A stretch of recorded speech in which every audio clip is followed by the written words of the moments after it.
how much can customers bear? Like I really get this starting to get to the point where customers are going to start saying enough is enough, and the industry is going to pop a hamstring. So, what do you think is going to happen on price? Well, customers are the reason why these are so expensive. You knuckleheads keep asking for sound systems and GPS and touchscreens and color dashes and seat warmers and hand warmers and little butt massagers and all the other garbage. I need to have my phone, and I need to know if I got a text message on my phone when I'm on a jet ski, and I want to be able to make a phone call from my jet ski, and I wanted to make flapjacks for me when I'm hungry, and all this other stupid crap that all you guys are screaming at the dealerships going, well, I want this, and I want this, and I need a horn that plays like cucaracha every time I pass a boat, and all this other garbage. And the dealer passes that on to their dealer rep, and so the manufacturer rep reports back and goes, man, our biggest dealer in Florida is saying that they need to have horns, and they need to have LED lights, and it has a buggy whip with a raccoon's tail hanging off the back, and all this crap, and the manufacturer goes, oh, I guess we got to put more garbage on these skis. And that is literally, you made a point. You made a point saying, oh, well, Yamaha backed out of the whole race for the top horsepower position. I'm like, no. They listened to the dealers who said, people want more shit on their ski. So they go, okay, well, let's get them more garbage to plug in.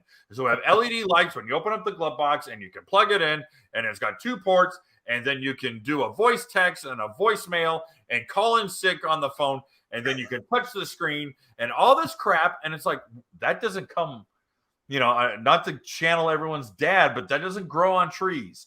They're going to charge you for that. And then people go, oh, well, the seat gets too hot, even though I ordered an all black jet ski. Can you make the seat not so hot? So then you got to find this new material that's only used by like Audi Quattros that is brought in from freaking, Switzerland. And so now they got to make these seats out of this deluxe material. They're not buying that off of freaking Arno at HydroTurf. They have to get this stuff brought in. So all of a sudden the price keeps rising, and then people go, why is it so expensive? I actually do like some of the innovations. I actually love the daytime running from the Kawasaki. I love the sound system, but I get where you're coming from. That's part of the reason. I don't want to be wet ever on a jet ski. Ever. Never. I want to wear my Sunday best and never get wet. Okay, well, we're going to put a wraparound bubble that makes it hermetically sealed, so you're inside, and it's going to have air conditioning, and we're going to have a high and low and a reverse transmission, and it's going to play Barry Manilow's greatest hits as soon as you get in the ski, and you're going to sit there. And I made a post was it on your post where I put up the picture of the big fat human babies from Wall-E, where they're sitting there eating they're drinking pizza in a cup with a pop-up screen in front of their face and a baby's onesie, and I go, the future of personal watercraft. I love it. But I blame you people. I blame you. You're the reason that it's so expensive. You're the ones. So how much did it pain you to see the fact that there's other ST3 Sea-Doo owners who are gravitating to these windshields and saying, hey, that fits my ski? So look, it's only a half a dozen or so that we've spotted on social media so far. We've both done long rides with that screen. I actually like it. You're right that it does get too hot if you're sitting down unless you open the flap. But you and I both ride standing up. So standing up, it's kind of cool because it blows wind straight in your face. But you're still not a fan, Don't you justify that thing to me. Don't. I like it. The only trouble is everyone asks you what it is. All I heard all week was, what's the jet ski? What's the windshield for? What does it do? What do you think it does? I thought it was kind of obvious, but anyway. It irons my shirts. What do you think it does? It's kind of weird. But and there is a tiny little issue there, actually.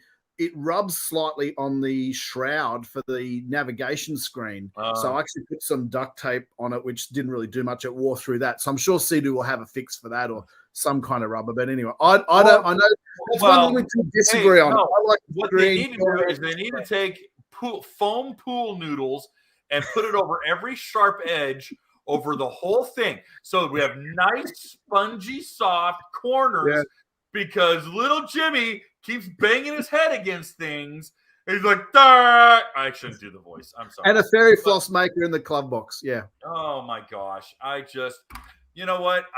I think every ski should have the mandatory Yamaha visibility spout, but it should be hooked up to a hose that goes right up to the back of the driver, and it can be your portable bidet. Hey guys, thanks for hanging out. This clip was taken from our weekly podcast that we record here every Sunday night at 8 p.m. Eastern Standard Time. If you want to watch the whole video, you can go to the Watercraft Journal's YouTube channel, go to playlists, and then click on live sessions. You're going to see it there.